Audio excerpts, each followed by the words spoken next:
Queridos amigos, poetas del mundo, para todos los que están escuchando esta maravillosa composición, esta narrativa que nos hace Pablo Neruda de tantas instancias de recorridos en este libro de viajes.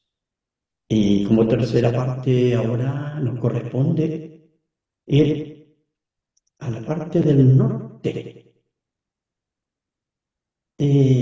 No es de extrañar que tantas huellas que dejó Neruda en este tiempo y hace unos años atrás me ha tocado recorrer y me encuentro con cada rincón acá en estas letras, en este libro fantástico. De esas huellas donde lo encontré en Machu Picchu, en Puerto Saavedra, en Lago Budi y tantos lugares de la Araucanía, en Isla de Pascua, Rapa Nui, y tantos lugares especiales que me tocó recorrer. Y ahora que estoy leyendo este libro para ustedes, me encuentro con todas esas huellas de Atacama, de los cerros, de la cordillera de Domeyko.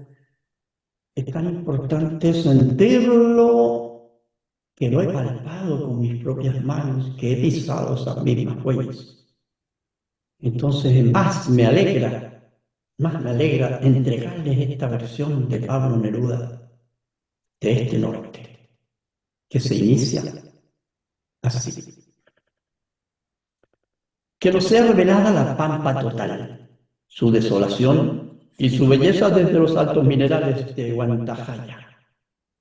Desde allí contemplamos la áspera y opalina inmensidad.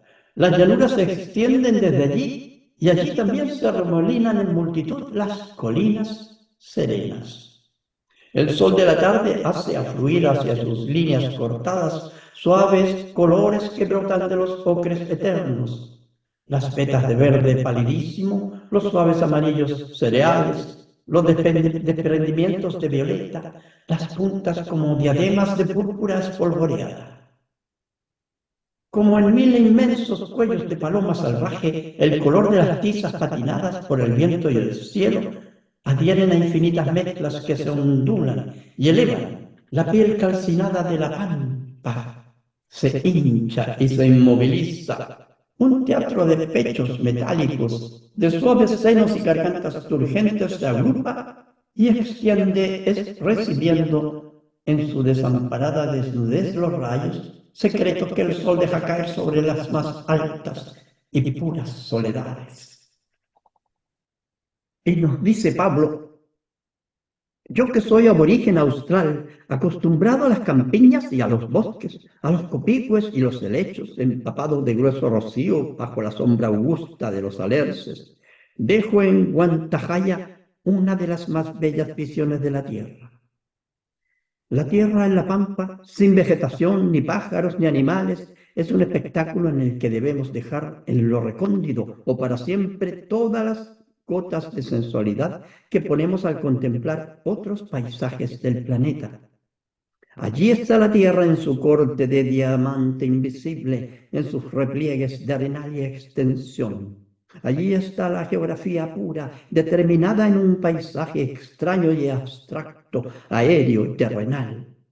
Desde allí bajan también los duros y dolorosos caminos del hombre. Antes de la mina abandonada, junto a un basural de latas y pedacería de hierro, porque lo demás el tiempo y el viento lo ha dispersado, está el antiguo cementerio de la mina.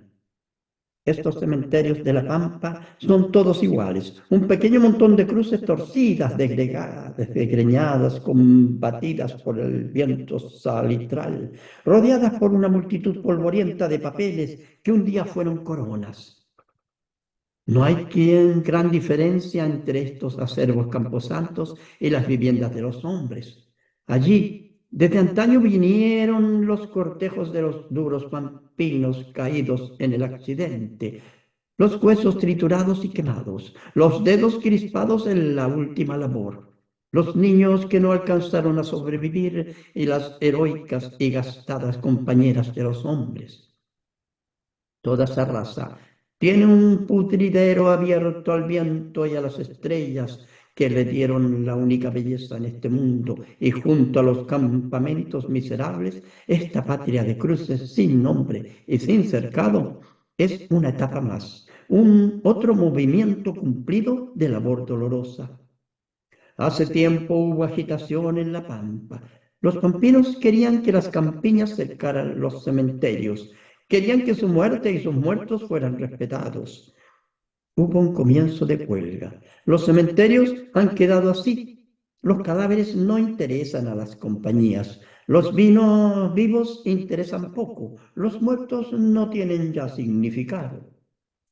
Y allí quedan por toda la inmensa pampa esos osarios abandonados, estos muertos obreros a quienes nadie jamás traerá las rojas flores que amaron, estos cementerios rotos, deshechos, triturados por la intemperie, como las pobres vidas que allí se detuvieron. Bueno, uno cuando viaja por el norte de Atacama y sobre todo por Tarapacá, se encuentra con estas industrias que eran del salitre, las oficinas salitreras, que estaban trabajando el oro blanco, el salitre de aquellos tiempos, que dio tanta riqueza. Y están estas oficinas por todos lados con sus ruinas, y están al lado de ellas estos cementerios que habla Pablo Neruda, todavía existen, los podemos ver. Hace 40 años, Laferte trabajó en estas minas de plata y su madre fue maestra de la pequeña escuela. Hemos llegado con otro minero como Laferte de Huantajaya, José Luis. Los dos se internan en el abandono. Los veo desaparecer buscando la escuela. No queda un rastro, una pared, una puerta, un signo de ella ni de habitaciones. Los miro desde lejos señalar el suelo con un palo y discutir suavemente sobre la vida desaparecida. De las viejas luchas y alegrías solo queda este detritus de vidrio y ferretería, este espacio en las altas cumbres donde pasaron la codicia y el trabajo, la plata y la sangre. Aquí, como en otras minas de metales preciosos, había mineros que lograban esconder introduciéndolo dentro de su propio organismo gruesos lingotes de plata, que luego comerciaban clandestinamente. Se dice que monos o cangaya, como se llamaba a este metal tan desesperadamente obtenido, llegaron a pesar 5 kilos. En ciertas épocas aparecía por el pueblo un personaje forastero, don Jacinto, o como le llamaban en Iquique, don Jacinto de Guantajaya. Se paseaba vestido de levita por un corredor determinado, incansablemente, el día entero. Cuando desaparecía por algunos minutos por una puerta, es que un minero también desaparecía furtivamente por otra puerta de la misma casa. Y los lingotes entraban en las fabriqueras de don Jacinto de Guantajaya. Ahora, en el aire vacío entre el desperdicio, me parece ver pasar sin prisa y sin descanso, en un corredor fantasmal de una casa que no existe, al viejo pícaro de las minerías. Mientras Laferte y José Luis continúan escarbando sombras de ayer, entro en las casas que aún están en pie de la administración. Casas señoriales, de ventanas sin vidrio, donde el viento que avanza sacude los papeles acumulados en el suelo. El papel de las paredes se cae en grandes trozos y se reúne a los pliegos de contratos. Levanto uno de ellos, Antonio Bustamante, 55 años, jornalero, casado, etc. ¿Dónde estará en estos días Antonio Bustamante? ¿Por la pampa, en otras faenas oscuras? ¿O en el pequeño cementerio, bajo las cruces resecas y torcidas? Entro en la casa de máquinas. A pesar del abandono, parecen haberse detenido solo ayer. El hierro resiste más que el hombre, y al mirar las viejas máquinas detenidas, con sus moles de fina precisión, en donde el óxido comienza a estampar su obra color de tiempo, pienso que los hierros pertenecen a esta gran soledad. Son parte agresiva, ganchuda, trituradora de este sitio. Hay algo inmensamente cruel en su sueño. Si despertaran, nos devorarían. Y cuando cierro las puertas de la casa de máquinas para abandonar los minerales de Tohuantahaya y seguir el camino de la pampa, la puerta, para despedirnos con sus goznes enmohecidos, resuena agudamente, como en un gemido de niño de hierro que se quedará para siempre solo en las solitarias cumbres del viento mineral. En la historia subterránea de estas minas hay una historia de topos, de oscuros topos del sistema, del capital horadador y deshonroso. Dos compañías, dos dueños tuvieron estos yacimientos y estos desde sus oficinas, sentados sobre sus numerosos servidores y esclavos. Se hacían profundas reverencias y se dedicaban de igual a igual las más delgadas gentilezas. Pero las cuadrillas de uno de los propietarios, agotada su beta, fue secretamente bajo la tierra, entrando en territorio del vecino, extrayendo las piedras de plata del otro lado de la línea. Por encima de la tierra se saludaban y por debajo, en la oscuridad húmeda, los mineros como topos ciegos iban socavando el terreno prohibido. Después de los saludos perdidos se perdió la gentileza y vinieron entonces los irremediables balazos, los abogados, los ingenieros que bajaban y subían bajo los salados arenales, la policía, los litigios. Pero después vino el agua. Brotó de pronto en un pique mayor, el agua negada en la superficie, el agua pedida por gotas al cielo azul y las fronteras distantes. El agua llegó como una implacable hemorragia, como la sangre de la tierra transgredida, y llenó los túneles borrando otra vez los límites subterráneos de lo ajeno y lo propio.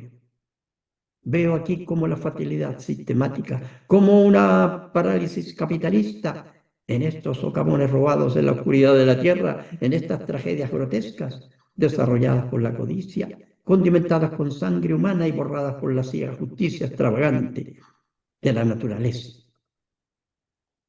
Bueno, esto que habla Pablo Neruda acá también, respecto del agua subterránea, que de pronto inundó la mina. Sucedió en el gran mineral de plata de Chañarcillo, el mineral más rico en plata que había existido. Y ahí se acabó en un 2x3 la mina de plata de Chañarcillo, que fue descubierta por Juan Godoy, un piscinero que buscaba entre piedras del desierto a ver si encontraba alguna veta de oro. Y al final se encontró con una veta de plata. Y él ganó mucho dinero con esto al hacer su inscripción y después vendérsela a unas industrias mayores. Pero después murió pobre. Habíamos llegado de noche, dice Neruda, a Antofagasta en el tren longitudinal, iniciando así la primera gira en la candidatura presidencial de Elías Laferte. Toda nuestra gira estaba programada minuciosamente, pero en Antofagasta tuvimos noticias de la huelga de Humberstone y Mapocho, y seguimos al día siguiente en avión hacia Tarapacá. Llegamos a Iquique y subimos de inmediato a La Pampa. El movimiento se había extendido hacia casi todas las oficinas. Subían a toda prisa por los polvorientos senderos, camiones blindados, jeeps, carros de transporte, tanques. Una guerra extraña. Es como si el pueblo fuera una nación sometida a la ley a la que hay que mostrarle los instrumentos del dominio. Apenas se agita el sedimento de la angustia en el pueblo, se producen milagros de movilización. Los barcos que hasta hoy iban cargados de vino hasta el tope se cargan de soldados, de marinería, de ametralladoras.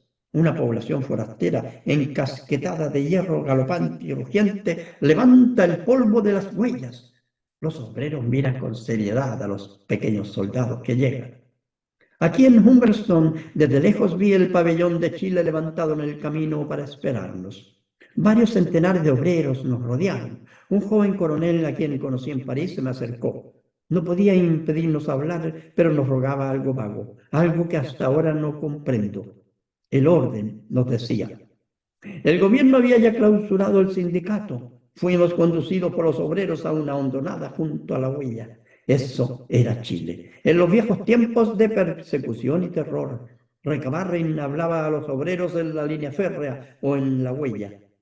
Eso era lo que quedaba de Chile. Esa línea ficticia de soberanía fue encontrada por los obreros y casi siempre respetada. Hoy, después de tantos años, la Fuerte y yo volvíamos a la huella. Hablábamos desde Chile. Ahora nos apuntaban las ametralladoras y el coronel muy serio se puso a mi lado, escuchando militarmente nuestras palabras. Luego me acostumbré en todos los campamentos a estos jóvenes oficiales, atentos y rígidos, llevados hasta allí por un concepto falso de gobierno, para enfrentarse con su propio pueblo, con lo más serio de toda la patria, como si se quisiera dividir hasta lo más hondo y acentrado los escasos pobladores del sur y del desierto. Mire la multitud, hablábamos desde lo alto. Caía el terrible sol vertical del desierto. Predominaban las camisas azules, las ropas de mezclilla. Una emoción como una ola especial subía desde mis raíces hasta las espumas de mi alma. Esos rostros inolvidables de los obreros pampinos, esas caras quemadas por un uniforme, fuego yodado desde donde relucen las más blancas dentaduras de Chile, esos ojos brillantes y oscuros como una luz fija y pura, como una llama negra e inapagable que solo se alimenta del aire del desierto. Esas manos que al estrechar después del corto abrazo, dulce, torpe y tímido, han raspado las mías, dejándome en las palmas su contacto de pequeñas cordilleras. Desde ese entonces, desde ese momento comenzamos a investigar las causas de la huelga. Nosotros, los agitadores profesionales, comenzamos aquel día y seguimos de campamento en campamento, buscando el primer origen, preguntando de boca en boca y delante de miles de hombres las causas del conflicto. No es fácil saber el punto exacto en que se originan los movimientos obreros. Bajo ellos hay una intensa fermentación de angustia, una levadura desesperada que va levantando su volumen, un arrastre de humillaciones y dolores y miserias que un día llevan a un hombre y luego a mil a decir, hasta aquí no más, ya no podemos más. Esta vez el origen fueron unos porotos blancos, esta gran huelga y el paro más colosal de nuestra historia y la sangre llameante de la Plaza Bulnes. Esto comenzó con unos porotos blancos, pero esos porotos colmaron una copa amarga y se derramaron los padecimientos del pueblo. Estos porotos blancos eran cascarudos y duros y difíciles de cocer. Además tienen mala reputación, ya que son los porotos que dan a los cesantes o los dieron alguna vez. Son escasamente nutritivos y lo parecen. Los pampinos tienen su poroto bayo, su tradicional y suculento poroto bayo, con el cual han dado los combates de la Pampa. El intendente Brenner nos dijo, quitar los bayos al pampino es imposible. La compañía sostuvo que sus pulperías no seguirían vendiendo bayos porque no existían en el mercado, pero el intendente nos reveló que la compañía había comprado un saldo barato de cerca de 200 toneladas de porotos blancos y tenía que vendérselos a los obreros. Nos reveló el intendente que había ofrecido a la compañía repartirlos en el comercio minorista de Iquique para que fácilmente se hubieran eliminado. Pero la compañía no aceptó. Se los tenían que comer los obreros. Los obreros tiraban los platos en sus casas, reñían con sus mujeres. No queremos porotos blancos. Las mujeres iban desesperadas y volvían desesperadas de la pulpería. No había otros porotos. Y un día dejaron de cocinar. Las mujeres de Humberson y Mapocho, miles de mujeres dejaron ese día de cocinar porotos blancos. Ese día cuando volvieron los obreros, no había qué comer. Así llegó la huelga. La huelga viene de las empresas, llega a las pulperías, pasa a los estómagos, llega por fin a los brazos. Comenzamos a interrogar allí y en otras oficinas de la misma compañía, Tarapacá, Antofagasta. Nunca cumplió sus compromisos de alimentación. Los artículos pertinentes quedaron establecidos en el convenio, pero no llegaron a la gente. Un día faltaba té, al día siguiente arroz, al día siguiente la carne, al día siguiente los tallarines. Los racionamientos son miserables. Aquí traigo los tallarines. Se han comprado ya racionados en la oficina Alianza. Son 15 gramos por persona cada 2 días. Los pampinos me dijeron al darme el paquete de tallarines: un ratón necesita más. Por otra parte, la compañía mantenía sus demandas contra los sindicatos de las Cortes de Justicia. Por una parte provocaban una nueva huelga y por otra hacía pender una espada sobre un movimiento anterior utilizando toda conquista alcanzada. En el fondo, el problema de los salarios es la base movible de toda la tranquilidad. Por esos días, un diario de Iquique traía informaciones oficiales de la compañía con las tablas de salarios actuales. Laferte los leyó en Humberstone a los obreros. Fue para mí una prueba decisiva. A cada rubro de oficio, con los sueldos atribuidos por la compañía, estallaba en grandes carcajadas de los miles de obreros. No eran, sin embargo, sueldos altos los que falseaba la compañía. Eran de 35 a 45 pesos diarios.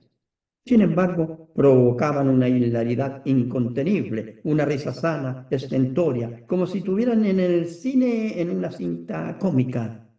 Los sueldos reales son en su mayoría de 17 pesos 50 centavos. Cuando leímos el editorial del mismo diario, en que, entre otras pérdidas de los huelguistas del periódico, decía que estaban perdiendo su participación en las ganancias, la hilaridad fue aún más grande. Nunca se ha dado a los obreros esta participación legal. Como tantas cosas, con abogados y con subterfugios, la compañía la ha robado impunemente, sacándolas del propio bolsillo de sus trabajadores. En Santa Rosa de Guara, los carrilanos, obreros que trabajan en los carros de caliche, pidieron hace un año aumento de salario. Un viejo obrero arrugado y severo se levantó entre sus compañeros para contarnos el hecho. Estuvieron un año reclamando. Con la paralización de Humberstone y Mapocho, volvieron a insistir. Los despidieron. Váyanse al diablo, les dijo el jefe, y quedaron cesantes. Entonces pararon todos los demás. Los echaron a todos. ¿Cuánto ganan? Les pregunté. Ganaban 12, 13 y 15 pesos diarios, casados y con familia, en esa dura tarea de los carrilanos. Gente envejecida en la pampa, estos regadores del árido suelo, estos que han conquistado el norte a golpes de sudor, ganan 12 pesos diarios. Este es el cáncer de la patria. Pregunté allí en esa oficina a las mujeres sus gastos de comida, y en la tarde volvieron con diferentes listas. Voy a coger una, la más simple, de 2 personas, marido y mujer, de lo que gasta diariamente esta pareja en este sitio de indescriptible abandono y miseria que es la oficina Santa Rosa de Guara. Entre carne, pan, papa, té, arroz, fideo, manteca, porotos, huesillos, carbón, aceite, parafina, velas, sal, comino, ajicolor, leña, agua, fósforo, mantequilla, mote y sémola, hacen un total de 20 pesos con 30 centavos. Faltan el vino, los cigarrillos, las legumbres, el azúcar, vestuario, zapatos, medicina, juguetes, periódicos, cine, libros, etc. Son 20.30 para gente que gana hasta 12 pesos diarios. Con 12 pesos diarios no alcanzaba ni siquiera a cubrir la alimentación diaria más básica, que hacía un total de 20 con 30 centavos. Y habréis oído que esta lista no tiene azúcar ni legumbres. No hay vino, cigarrillos, vestuarios, zapatos, medicina, juguetes, periódicos, cine, libros. En general a estas cosas no tienen derecho los hombres y las mujeres, ni los niños de Tarapacá, ni a carne, ni a leche. No hablemos de jamón o pescado, que no lo han probado nunca. A veces pude ver colgadas de la pared en alguna habitación de la Pampa retratos descoloridos de los viejos pampinos, de ripiadores o jornaleros, cargadores o carrilanos. Se habían retratado descansando sobre sus palas, desnudos los torsos poderosos, de impresionante postura y estatura. Estos son los gigantes que cargaban los sacos de 120 kilos, sacos que luego en Europa se negaron a desembarcar. Yo preguntaba a los hombres allí reunidos y a sus mujeres, ¿quiénes harían ahora esta faena? ¿Dónde están aquellos poderosos titanes? Descansan bajo los arenales de la pampa, en los pequeños cementerios de cruces martirizadas por el áspero viento. Una mirada a la multitud basta para ver el drama. La estatura del pampino se ha ido reduciendo artificialmente por la alimentación miserable. Es como una guerra declarada en contra de nuestra raza. Es una empresa de destrucción conducida en forma total sobre la parte más valiosa de la población de Chile. Los grandes campos de concentración, que se llaman establecimientos salitreros, van aminorando la fuerza de los sobrevivientes. Yo les decía, cuando defendéis vuestros porotos vallos, estáis defendiendo, sin saberlo, el centímetro de estatura que quieren robar a vuestros hijos. Más allá, en Pan de Azúcar, la huelga se mantenía con inmenso heroísmo. Aún me estremece el corazón el recuerdo de la miseria de este campamento. El mismo camino difícil e intransitable, como para mostrarnos desde el primer momento que se ha querido aislar del mundo y de la civilización a nuestros compatriotas en aquel agujero miserable. Habitaciones de calamina, recalentadas por el sol y que guardan su calor de horno durante la noche, aquí han sido suplementadas con casas construidas con pedazos de costra o adobes salitrales, sin pintar ni pulir. Como en todos los campamentos, no hay suelo de tabla. Los señores del salitre nunca pensaron que las familias pampinas necesitaban, como todos los seres civilizados, un piso aislador en sus habitaciones. Aquí, en el Pan de Azúcar, el campamento se construyó sobre unos basurales. Mientras entro a una de las casas, una mujer pampina me va contando cómo de pronto salen del suelo de su habitación ratones muertos, suelas de zapato, el basural que aflora a la superficie. Entro a su casa y ella me va mostrando los camastros, algunos sobre el suelo, los demás muebles, una mesa hecha de cajones, una sola silla para toda la casa.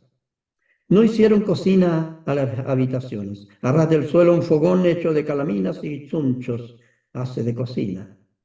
La comida sale negra, me dice. Miro los camarotes de los solteros, sin ventanas, con enormes manchas de óxido sobre la calamina, largas hileras oscuras y hediondas. No hay un water ni un baño en el campamento y como falta el agua, que a veces deben comprar, el eczema y las úlceras que producen los ácidos de la elaboración del salitre son un problema más en sus vidas angustiosas. Entremos en otro campamento. Os invito a entrar conmigo al campamento de San José. Hace un momento hemos llegado. La canción nacional se eleva de todos los pechos. Os invito otra vez a ver estos rostros, esta generosa mirada morena de la pampa. Escuchamos sus tribulaciones, que la fuerza tanto conoce. Él ha sido como ellos obrero de todos los oficios, y no hay un solo punto del desértico norte que no lo haya visto trabajar en las faenas. Lo rodean, lo llenan de su veneración cargada de infinita confianza. ¡Qué sueño para todos ellos! ¡Qué sueño para todos los niños de la pampa! ¡Qué sueño para estos corazones maltratados! Para esta muchedumbre tan largamente martirizada. Las banderas parecen recoger del sol ardiente un azul más espléndido, un rojo más viviente, una estrella más pura. He oído 1000 veces a la oferta en la pampa. No me ha cansado nunca. Docenas de niños lo esperan. No pueden traerle flores porque no las hay. Un niño le ofrece una tarjeta en que van algunas flores pintadas. La fuerte se engrandece en la pampa. Es ya el presidente de la pampa. Habla largamente a los pampinos y en su comunicación hay algo tan directo y emocionante que vuestra atención quedaría sobrecogida como la de aquellos sencillos hijos de la arena. Les habla de todos los problemas políticos, pues cree que no hay tema que no puedan escuchar los obreros. Esta vez en todas las oficinas les dirá cómo se conduce una huelga por dentro. Les mostrará el esqueleto moral del movimiento. Unidad, solidaridad, sobriedad. Les repetirá 1000 veces. El alcohol es un aliado de vuestros enemigos. En estos días debéis levantaros sobre vuestra situación, ser más sobrios, más valiosos. Debéis aprender lo que antes no habéis aprendido. El que sepa leer, enseña al que no sabe leer.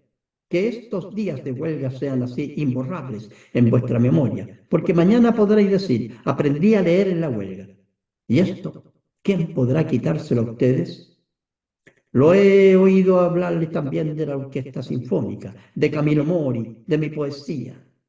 Lo he escuchado explicarles de manera directa y gráfica fragmentos de mis versos y mil direcciones morales para que sea más fraternal la relación entre hombres y más correctas y más dulces las relaciones conyugales. Lo he oído hablar como nadie tal vez junto a los problemas del trabajo y de la economía, de nuestro sentido nacional, de nuestra intimidad chilena. Cuando la suerte llega por la pampa, desaparecen los tangos y las rumbas porque todos conocen su exigencia. Antes que nada, la cueca. Ahora entremos opresivamente en una casa del campamento golpeo. Es la casa de doña Emelina Rojas. No me conoce, pero me recibe sonriente. Su vestido está hecho de cientos de pedacitos de tela diferente, como ciertas sobrecamas que recuerdo haber visto en mi infancia. Aunque ese vestido está viejo y despedazado y pequeños colgajos de tejido roto lo atacan por todas partes, pienso que es una obra maestra de economía y de paciencia. Pienso para que puedan vestirse los hijos. Son dos piezas con suelo de tierra. En una están las camas limpias, con esa limpieza sorprendente que se encuentra en las habitaciones de la Pampa. Allí duermen 7 personas. La otra sirve de comedor, de cocina y de gallinero. Voy contando 4 gallinas, 2 conejos, 2 cuyes que también se comen. Además, un perrito de lana de indefinido color. En las paredes, el infaltable retrato de Balmaceda junto al de Recabarren y la inaudita oleografía alemana. Elegantes cazadores que ofrecen a una dama en la puerta de un castillo un ciervo recién casado en sus dominios. Pregunto a la señora Melina sobre sus problemas. Es una mujer resignada y dulce. Su hermano y su hijo sostienen la casa. ¿Qué edad tiene su hijo?, le pregunto. 17 años y es muy buen hijo. No bebe. Sacan entre los dos 40 pesos. ¿Cuánto gasta, señora, al día? De 30 a 40 pesos, a veces más de 40. Siempre a merced de una angustiosa espada estas cabezas de la Pampa. Un accidente, una enfermedad, la falta del hermano del hijo, un casamiento, una muerte, una nueva vida, desordenan todas estas vidas, las vidas de estas mujeres que de estas gallinas y de estos cubis. Los 40 pesos no pueden estirarse más. Al vestido de doña Emelina no le caben ya más pedacitos de tela. El corazón valeroso de doña Emelina debe también estar hecho de muchos retazos cosidos con una aguja muy dura. Un poco más de combate y se romperán sus últimas hilachas. Recuerdo los pequeños cementerios resecos, las cruces también deshilachadas. Se llenarían páginas y páginas. Podríamos relatar hasta mañana la cadena innumerable de estos innumerables padecimientos. Por eso hay tal determinación en esa huelga. Después de 20 días vuelvo a la Pampa. Veo el mismo esfuerzo, la misma fe para resistir. Los porotos blancos han sido la gota final, la lista de injusticia, de persecución, de frialdad en la destrucción de un pueblo llenaría las páginas del largo libro, extraordinariamente amargo. ¿Cuántas veces volviendo de noche de las profundidades oscuras de la Pampa, con el espíritu deprimido y dolorido, pensé que existía una voluntad diabólica en perpetuar este estado de angustia irrespirable? Recordé los campos de concentración y de trabajo forzado de los nazis en los países invadidos, la compañía Tarapacá, Antofagasta, entre otros crímenes, tiene el de estar matando la alegría del trabajo. Recuerdo los temas de los nazis, especialmente el que estaba pintado con grandes letras sobre la entrada del campo de Auschwitz, la libertad por el trabajo. Fatídica mentira para aquellos condenados, y se trata en realidad del asesinato de la alegría por el trabajo. En Mapocho nos decía una compañera, la compañía nos hace querellarnos entre nosotras mismas. En la pulpería es tan escasa la existencia de provisiones que las mujeres deben pelearse allí hasta el insulto y a veces hasta llegar a las manos para obtener insignificantes raciones. Y recuerdo un libro de la escritora polaca Pelagia Lewinska, que nos cuenta cómo en el campo de muerte de Auschwitz los alemanes usaban no solo el gas, la horca y el fusilamiento. Usaban también la pelea intestina, la querella por las más íntimas cosas de la vida de los condenados, para rebajar, machacar y aniquilar su moral. Y precisamente Pelagia Levinska nos cuenta en este libro terrible que cuando los condenados se entraron de esa arma inicua, descubrieron que el conservar la fraternidad y la solidaridad y la decencia, el no entregarse a la desesperación, era también un arma poderosa contra el enemigo. Y eso ha sido la gran huelga del norte, una prueba de maravillosa fraternidad y solidaridad en la desgracia. Y si de algo debemos sentirnos orgullosos los chilenos, es de la magnitud y grandeza de nuestros compatriotas, los trabajadores del salitre, que en una lucha de aniquilación física y rodeados por la desolación y el aislamiento de las inmensas pampas desérticas, defienden con insobornable valentía el único de sus tesoros, los fueros humanos, la dignidad del hombre. Escribí en aquellos días este soneto, pequeña medalla que dejé colgada sobre el pecho pampino. Se titula Salitre. Salitre, harina de la luna llena, cereal de la pampa calcinada, espuma de las ásperas arenas, jazminero de flores enterradas, polvo de estrella hundida en tierra oscura, nieve de soledades abrasadas, cuchillo de nevada empuñadura, rosa blanca de sangre salpicada. Junto a tu niñez, ni vea luz de estalactita, duelo, viento y dolor al hombre habita. Harapo y soledad son su medalla. Hermanos de las tierras desoladas, aquí tenéis como un montón de espadas, mi corazón dispuesto a la batalla. Una de las últimas noches bajamos a Iquique con Rodomiro Tomic, desde Humberstone. Habíamos ido a llevar con algunos dirigentes sindicales los puntos de arreglo final del conflicto. Los puntos sobre los cuales quedó terminada esta gran huelga fueron débiles. La compañía no cobraría el dinero de las demandas antisindicales, estudiaría el cumplimiento de los convenios de pulpería, estudiaría algunas mejoras de salario. La compañía no abandonó sus porotos blancos, los mantendría alternados algunos días de la semana. Un mar embravecido nos esperaba arriba en Humberstone. Los obreros no querían volver al trabajo. Los dirigentes dijeron su palabra. También Tomic y yo, buscando el término del conflicto. Pero aún después de casi un mes de huelga, la gente no quería ni creía nada. Hemos sido engañados tantas veces. Todo continuará lo mismo, nos decían. 10 horas después, tras largo debate, terminó el conflicto de Humberstone. Pero allí, como en toda la pampa, sigue un clamor, el clamor del mar de aquella noche. No creemos, hemos sido tantas veces engañados. Y aquella noche, Tomic me decía, qué ciego es el capitalismo que daña y mata la misma herramienta que le da la vida. Y es esa una gran verdad para el norte. Más que nada hay esa política torpe, ciega y egoísta de las compañías imperialistas que van minando la fuente misma de sus fuerzas, el trabajo humano. Por aquellos días se producían en Norteamérica las inmensas huelgas que afectaron a más de 1,5 millones de obreros organizados. Allí pedían 25% sobre los salarios más bajos de $1 por hora.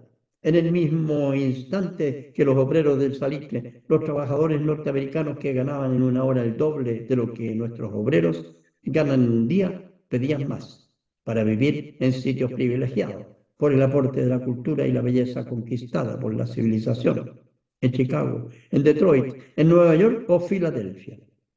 Y aquí en medio del aislamiento mortal, sin un verdadero placer colectivo, sin árboles y sin ciudad, sin pájaros y sin música, azotados por el viento arenoso del desierto, cuando nuestra gente, carne y sangre de la patria, pide unos centavos de aumento, un cambio insignificante de alimentación, se descarga la cólera del Olimpo, suben los tanques, los diarios hablan de los agitadores profesionales, se cierran los sindicatos y lo que pudo obtenerse para salvar lo mejor de la raza se malogra, y todo impulso vital ha servido para recoger un mendrugo. En ningún sitio de los muchos que he recorrido en mi existencia he visto una prensa tan envenenada y maligna como los 3 diarios que impúdicamente mantienen las compañías salitreras en el norte. Son estos, el Tarapacá de Iquique, la Prensa de Tocopilla y el Mercurio de Antofagasta. Cada día se publica en cada uno de ellos una editorial del mismo tamaño material y moral, cortado en la misma tela sucia. No solo se adultera y tergiversa cuanto concierne al trabajo obrero, sino que se insulta y calumnia con una constante inconstancia infame. Desde aquellos diarios, desde esas viscosas ciénagas donde la calumnia fermenta el calor del horno, se extiende por todo Chile la mentira. Y hasta la gente honrada recibe el eco de una prolongada traidora, donde el Estado verdadero, las condiciones del trabajo y salarios del norte. En Chuquicamata, la poderosa y limpia, la sobrecogedora industria que por su poderío tiene una hermosa ciudad y las mejores condiciones, los salarios más altos para los obreros especializados de la máquina son de 55 pesos diarios. El promedio es mucho más bajo. Recuerdo que en María Elena, otra de las escasas oficinas de superior concepto de vida y condiciones generales, pregunté a una de las campeonas del básquetbol nacional del primer equipo de Chile cuánto ganaba al día. Me sorprendió, 17 pesos diarios. No solo son campeonas, son heroínas y sobrevivientes. Sus músculos y su vitalidad vienen de incontables fuerzas que se abusaron hasta sobrevivir. En María Elena, en nuestra gira, cuando llevé un regalo de 100 libros al sindicato, me pidieron versos, poemas. Aún en los sitios más abandonados, los pampinos habían oído mi nombre de poeta y no querían renunciar a la parte que ellos saben les pertenece de mi poesía. Y en lo alto de Chuquicamata, como en los más pequeños campamentos, escuchaban con religioso silencio y versos. Hubiera querido que mi poesía hubiese sido más pura aún que el agua de las altas montañas. Me parecía que ella bajaba desde mis más profundas vertientes como una claridad de la que ellos estaban sedientos. Por mejillones, aletargado y olvidado en el centro de su grandiosa bahía, subimos hasta Calama. Al llegar a Calama, las altas luces de Pedro de Valdivia, suspendidas en lo alto de la sombra y más arriba aún la visión de Chuquicamata, iluminada y nocturna, elevada como una corona de diamantes en la altísima atmósfera. Allí hablamos y proclamamos a la ferte ante cerca de 10.000 obreros, reunidos en el magnífico recinto deportivo, pues la muchedumbre no cabía en ninguno de los dos teatros. Niños y mujeres escucharon de nosotros el desarrollo de los sucesos de Tarapacá, la historia de la masacre en Santiago y las noticias del mundo entero. Escuchan con avidez cuando pasa en el planeta, en Yugoslavia y en Francia, en China como en Venezuela.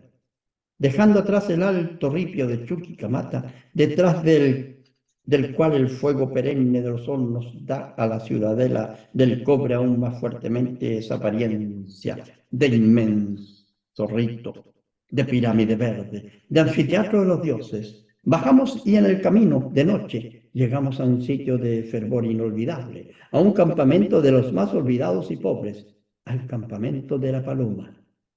Desde lejos en el camino vimos luces encendidas. Eran antorchas torpemente hechas y un puñado de pueblo, un puñado de seres tostados de la pampa, torpemente vestidos también, malamente ataviados, pero luminosos también como sus pobres y dulces antorchas.